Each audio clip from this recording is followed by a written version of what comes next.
थोड़ा सा आगे बढ़ते हैं तो एक और आक्रमणकारी का जिक्र आता है, मोहम्मद गोरी। मोहम्मद गोरी का भारत के ऊपर काफी बड़े अटैक रहे और यहीं से भारत में मुस्लिम साम्राज्य की नींव रखी गई। आइए देखते हैं यहां के क्वेश्चनों को। सबसे पहले एक और कहना चाहूंगा दोस्तों, आप इनको नोट डाउन करते चलें, नोट्स बनाएं, क्योंकि इसमें वो पॉइंट में डिस्कस कर रहा हूं जो आप लोगों के लिए एनसीईआरटी के बेस से भी, यूपीएससी के आधार पर भी और दूसरे कंपटीशन एग्जाम के आधार पर सफिशिएंट होंगे। कोई भी ऐसा पॉइंट आपको नहीं मिलेगा जो यहां वीडियो में डिस्कस नहीं किया हो, वरना नॉर्मल किताबों में छोटे मोटे सेंटरों के नोट्स में ये चीजें दी नहीं जाती हैं। तो इसलिए यहां एग्जाम के हिसाब से कंप्लीट स्टडी मटेरियल दिया जाएगा और हर उस क्वेश्चन के बारे में बताया जाएगा जो क्वेश्चन बन सकते हैं या अब तक बने हुए हैं। आइए देखते हैं गोरी के बारे में। गोरी 1173 ईस्वी में शहाबुद्दीन मोहम्मद गजनी के सिंहासन पर बैठा। शहाबुद्दीन मोहम्मद जिसका दूसरा नाम था मोइजुद्दीन बिन शाम। मोइजुद्दीन बिन शाम यानी शहाबुद्दीन मोहम्मद गजनी के सिंहासन पर 1173 में बैठा। यही व्यक्ति मोहम्मद गोरी के नाम से प्रसिद्ध रहा। आगे क्वेश्चन पूछा जाता है कि गोरी का भारत पर पहला आक्रमण कब हुआ। दोस्तों, बाबर के और गोरी के पहले आक्रमणों के बारे में बहुत सारे बच्चे नहीं जानते हैं। जैसे बाबर का पहला आक्रमण पानीपत का पहला युद्ध मानते हैं, बट वो था नहीं, उससे पहले भी कई साल पहले आक्रमण कर चुका था। उसी तरीके से जब बच्चे मोहम्मद गोरी के आक्रमण को तराइन का पहला युद्ध मान लेते हैं, लेकिन वो सच नहीं था। उससे पहले भी वो भारत पर कई आक्रमण कर चुका था। उससे पहले उसको गिरफ्तार भी किया जा चुका था भारत में। आइए शुरुआत करते हैं दोस्तों। मोहम्मद गोरी ने भारत पर पहला आक्रमण 1175 ईस्वी में किया और मुल्तान पर किया। मोहम्मद गोरी का भारत पर पहला आक्रमण 1175 ईस्वी में मुल्तान पर हुआ था। उसके बाद जाते हैं 1178 ईस्वी में गुजरात आक्रमण के समय मोहम्मद गोरी का युद्ध वहां के शक्तिशाली राजा भीम सिंह द्वितीय, जिसका दूसरा नाम था मूलराज, से हुआ, जिसमें भीम सिंह द्वितीय ने मोहम्मद गोरी को बंदी बना लिया और कुछ दिनों तक कैद में रखने के बाद उसे रिहा किया। यह भारत में मोहम्मद गोरी की पहली हार थी और उसे काफी समय तक बंदी बनाया गया। उससे सब झूठी जो बातें जिनके दम पर वो युद्ध लड़ता था, सारी रणनीतियां उससे जानी गई। और यह भी कहा जाता है इतिहासकारों का कि भीम सिंह द्वितीय ने उसे माफ नहीं करना चाहिए था। अगर भीम सिंह द्वितीय मोहम्मद गोरी को यहां आजाद नहीं करता तो भारत में मुस्लिम साम्राज्य की स्थापना नहीं होती। यहां बात धर्म की नहीं है, यह बात है भारत के ऊपर दूसरे देशों के आक्रमणकारियों के राज करने की, जहां से भारत के ऊपर विदेशी लोगों के राज हुए और देश की जनता को आर्थिक रूप से, सामाजिक रूप से, राजनीतिक रूप से, धार्मिक रूप से और सांस्कृतिक रूप से लूटा गया था। तो यहां यह भी कहा जाता है, कई बार क्वेश्चन आता है, मोहम्मद गोरी की भारत में पहली हार कौन सी थी, कब हुई, किससे हुई, किस राजा ने गोरी को बंदी बनाया, कौन सा राजा था वो, क्या उसका दूसरा नाम था, तो ये किस राज्य का रहने वाला था। तो ये क्वेश्चन कई बार यहां पूछे जाते हैं। उसके बाद देखते हैं आगे।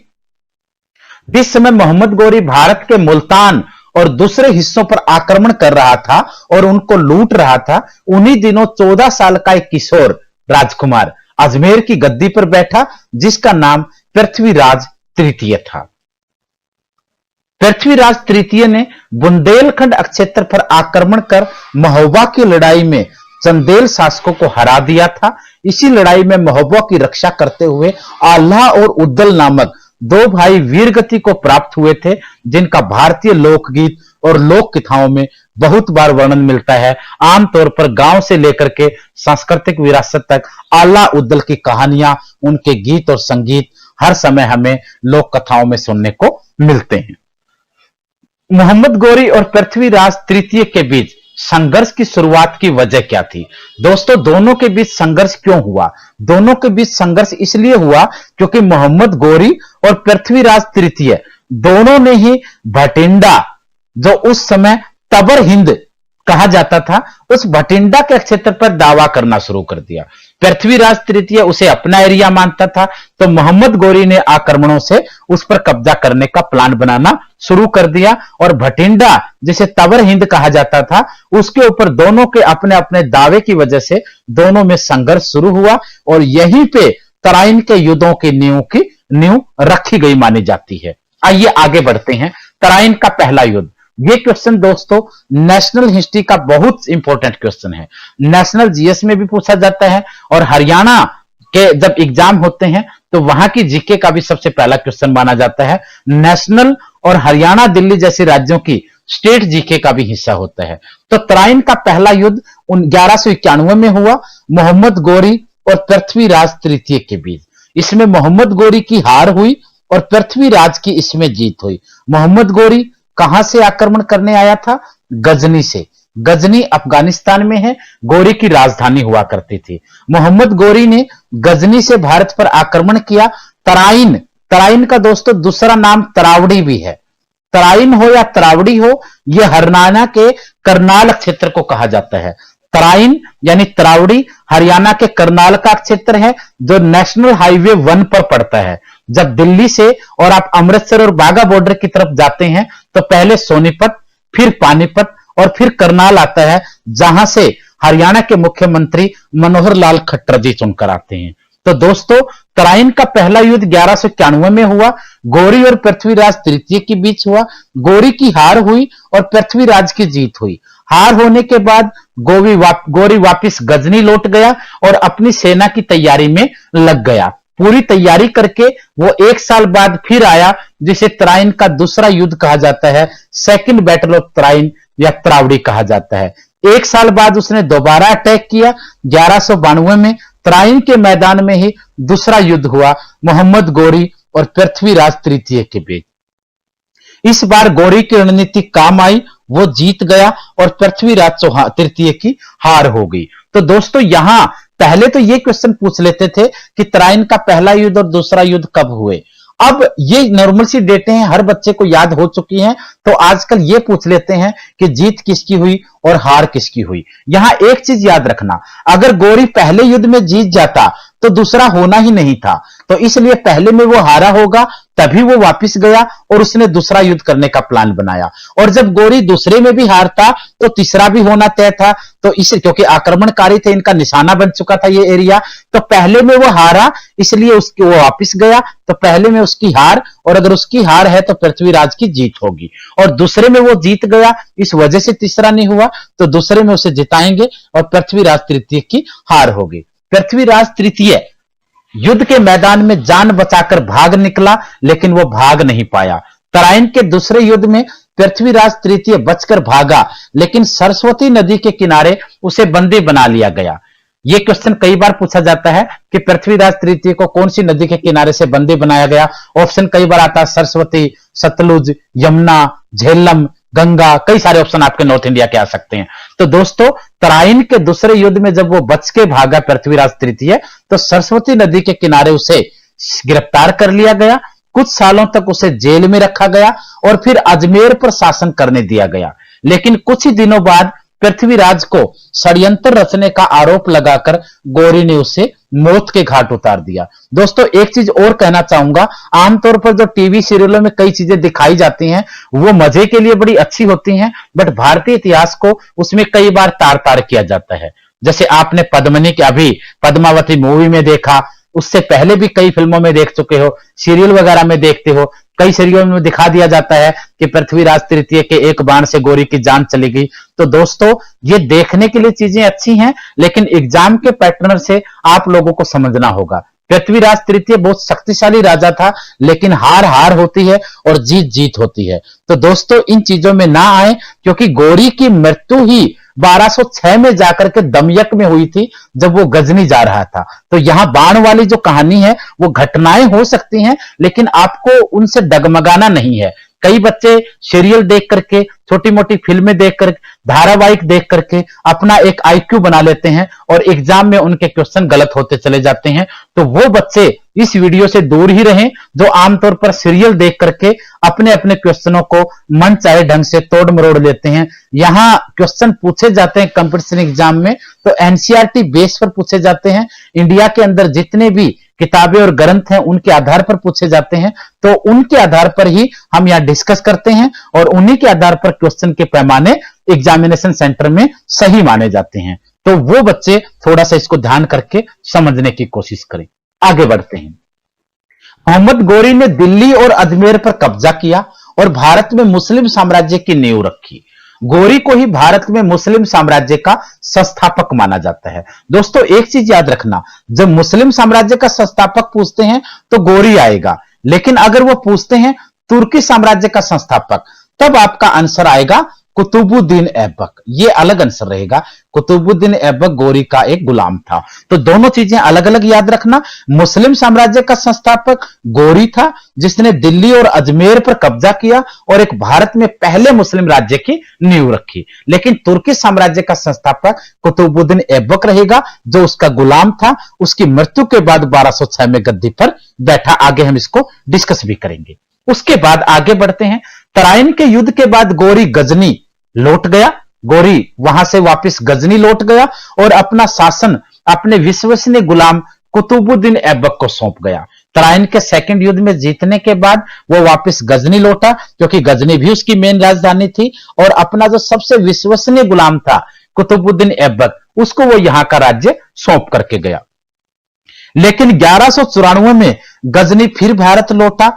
50,000 घुड़सवारों के साथ उसने यमुना नदी को पार किया और कन्नौज पर हमला किया। ध्यान रहे दोस्तों, यमुना नदी पार करने के बाद आपको यूपी में एंट्री मिलेगी और यूपी के अंदर ही कन्नौज है। तो यमुना नदी को पार किया 1194 में भारी सेना में घुड़सवार लेकर के और कन्नौज पर हमला कर दिया।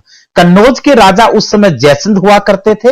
तो कन्नौज के निकट एक जगह है चंदावर। जैसे दिल्ली पर आक्रमण किया, युद्ध हुआ तरावड़ी या तराइन में। क्यों? क्योंकि राजधानी के बाहर रास्ते में ही दूसरी सेना को घेरा जाता था। तो कन्नौज का युद्ध चंदावर नामक स्थान पर हुआ और गौरी और जयचंद के बीच हुआ। इस युद्ध में जयचंद की हार हुई और गौरी की जीत हुई। 1194 का चंदावर के युद्ध के बारे में भी कई बार क्वेश्चन पूछे जाते हैं। युद्ध कब हुआ, कहां हुआ, किसके बीच हुआ, जीत किसकी हुई और हार किसकी हुई, यह भी क्वेश्चन का हिस्सा कई बार होते हैं। आइए आगे बढ़ते हैं। तराइन और चंदावर की लड़ाइयों होने से भारत में तुर्क शासन की नींव रख दी, क्योंकि तराइन, चंदावर ये ऐसी लड़ाइयां थी जिन लड़ाइयों ने मुस्लिम साम्राज्य की तो स्थापना की ही की, बल्कि साथ साथ में तुर्की साम्राज्य की भी नींव रखवा दी कुतुबुद्दीन जैसे लोगों को, जब बाद में यहां शासन करने का मौका मिला। आगे कुछ और देखते हैं। मोहम्मद गौरी का भारत पर आखिरी आक्रमण 1206 ईस्वी में हुआ, जब उसने बड़ी संख्या में खोखरों की हत्या की और उनके सभी सामानों को लूट लिया।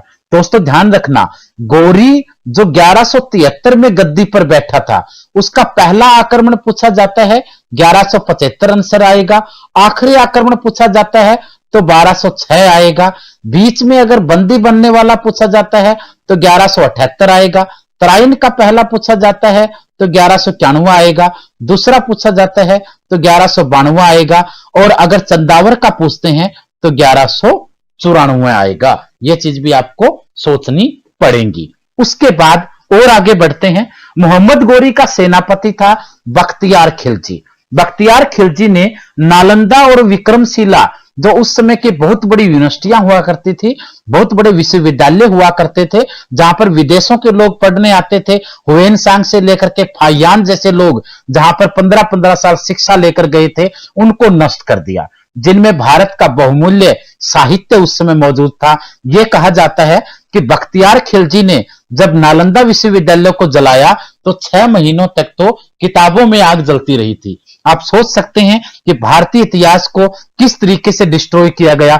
आज हम जब छोटी छोटी किसी अलग से अजीब से राइटर की किताब पर विश्वास कर लेते हैं, उसकी वजह यह है कि हमारा खुद का इतिहास विदेशी आक्रमणकारियों ने डिस्ट्रॉय कर दिया था। और जब उसको डिस्ट्रॉय किया गया तो छोटी मोटी किताबें जब बची, या उन जिन्होंने उन किताबों को पढ़ा था, जब उन लोगों ने दोबारा उन इतिहास को लिखा तो उनके पर्सनल विचार भी आए। कुछ चीजें भूलें, कुछ चीजें सच लिखी, कुछ चीजें उन्होंने अपनी भावनाओं के आधार पर लिखी। तो ये आपको ध्यान रखना है, विदेशी आक्रमणकारियों द्वारा कई बार इंडिया के इतिहास को डिस्ट्रॉय किया गया है। और चाहे आप यहां गौरी जैसे लोग हों, चाहे गजनी जैसे लोग हों, चाहे बाबर हो, चाहे खिलजी हो, चाहे तैमूर हो, चाहे नादिर शाह हो, चाहे अंग्रेज हो, चाहे उसके साथ और आक्रमणकारी हो, भारतीय इतिहास को बार बार लूटा गया है। और आजादी के बाद जो नेहरू कालीन इतिहास लिखा गया, उसमें उन्हीं मिलावट की चीजों को दोहराया गया है। लेकिन आज भी भारत की सरकार ने कोई इतना बड़ा खर्च नहीं उठाया कि देश के इतिहास को नए सिरे से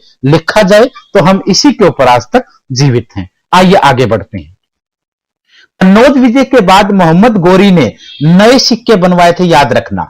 कन्नौज की विजय चंदावर के युद्ध वाली बात कर रहा हूं मैं। 1194 में जब उसने जयसिंह को हराया तो नए सिक्के बनवाए, जिन पर एक तरफ देवी लक्ष्मी की आकृति बनाई गई और दूसरी तरफ अरबी भाषा में कलमा खुदवाया गया। कलमा दोस्तों अरबी या मुस्लिमों के द्वारा उनकी भाषा में लिखा गया कोई मंत्र या नाम होता है जिसे कलमा कहते हैं, जो यहां से शुरू हुआ और मुगल डायनेस्टी में जाकर के बाद में उसको खत्म करवाया गया। तो उन्होंने नए सिक्के चलाए गोरी ने, और एक तरफ देवी लक्ष्मी की मूर्ति तो दूसरी तरफ अरबी भाषा में कलमा खुदवाया गया था, जो देवनागरी लिपि में मोहम्मद बिन साम लिखा गया था। आगे मोहम्मद गोरी के दो गुलाम कौन थे? दोस्तों मोहम्मद गोरी का एक सेनापति था जिसका मैंने जिक्र किया, बख्तियार खिलजी, और दो उसके गुलाम थे। एक गुलाम था कुतुबुद्दीन ऐबक, जिसे उसने भारतीय राज्य प्रदेशों का उत्तराधिकारी बना दिया, जो उसकी मृत्यु के बाद 1206 में भारत का उत्तराधिकारी उसका बना और गुलाम वंश का संस्थापक बना, जिसने स्लेव डायनेस्टी की शुरुआत की, गुलाम डायनेस्टी की शुरुआत की, इल्बरी डायनेस्टी की शुरुआत की, जो 1206 ईस्वी से लेकर के 1210 ईस्वी तक भारत में उसका उत्तराधिकारी रहा। उसके बाद इल्तुतमिश, उसके बाद रजिया। ये आपको स्लेव डायनेस्टी में नेक्स्ट क्लास में स्लेव डायनेस्टी को डिस्कस करूंगा। उसके बाद अगला पॉइंट देखते हैं, यालदोज। एक गुलाम उसका कुतुबुद्दीन ऐबक था जो उसका उत्तराधिकारी भारत में बना, दूसरा गुलाम उसका यालदोज था। यालदोज उसका वो गुलाम था जिसने मोहम्मद गोरी के बाद गजनी का उत्तराधिकार संभाला। यानी दो गुलाम थे, एक ने भारत में उसका राज्य संभाला जो कुतुबुद्दीन ऐबक कहलाया, एक ने गजनी में उसके उत्तराधिकार के राज्य को संभाला जो यालदोज के नाम से फेमस रहा। उसके आगे बढ़ते हैं, मोहम्मद गोरी के साथ सलीम मोइनुद्दीन चिश्ती भारत आया था। दोस्तों सलीम मोइनुद्दीन चिश्ती, जिसे भारत में मुसलमानों का सबसे बड़ा संत माना जाता है, जिसके नाम से भारत में राजस्थान के अजमेर में दरगाह ए शरीफ है, चिश्ती की दरगाह है, यही सलीम मोइनुद्दीन चिश्ती मोहम्मद गोरी के साथ भारत आया था, जिसके नाम से राजस्थान के अजमेर में दरगाह शरीफ है, जिसे भारत में मुसलमानों का सबसे बड़ा धार्मिक स्थान माना जाता है। और इसी मोइनुद्दीन चिश्ती को भारत में चिश्ती संप्रदाय का संस्थापक भी माना जाता है। एक आया सलीम मोइनुद्दीन चिश्ती, दूसरा मोहम्मद गोरी के साथ कौन आया? मोहम्मद गोरी के साथ दूसरा व्यक्ति आया बख्तियार काकी। बख्तियार काकी भी एक सूफी संत था जो उसके साथ भारत आया, और इसी बख्तियार काकी के नाम से भारत में कुतुब मीनार बनाया गया। यही बख्तियार काकी है जिसके नाम से कुतुब मीनार का फाउंडेशन करवाया कुतुबुद्दीन ऐबक ने, पूरा करवाया इल्तुतमिश ने, अलाई दरवाजा लगवाया खिलजी ने, और बिजली गिरने से जब नष्ट हुआ था तो मरम्मत करवाई फिरोज शाह तुगलक ने। तो ये कुतुब मीनार जो है बख्तियार काकी के नाम है, जो मोहम्मद गोरी के साथ आया था। दिल्ली में भारत की बड़ी इमारत मानी जाती है। आगे बढ़ते हैं, 15 मार्च 1206 ईस्वी को गजनी वापस जाते हुए दमयक नामक स्थान पर मोहम्मद गोरी की हत्या कर दी गई। दोस्तों 15 मार्च 1206 को गजनी वापस जाते हुए दमयक नामक स्थान पर मोहम्मद गोरी की हत्या कर दी गई थी। यहां पे गोरी और गजनी दोनों चैप्टरों में वो चीजें हमने डिस्कस की हैं जिनसे बार बार क्वेश्चन पूछे जाते हैं, ये आप सब समझते हो। जब भी आप क्वेश्चन पेपर उठा के देखोगे तो आपको बार बार यहां से क्वेश्चन मिलेंगे।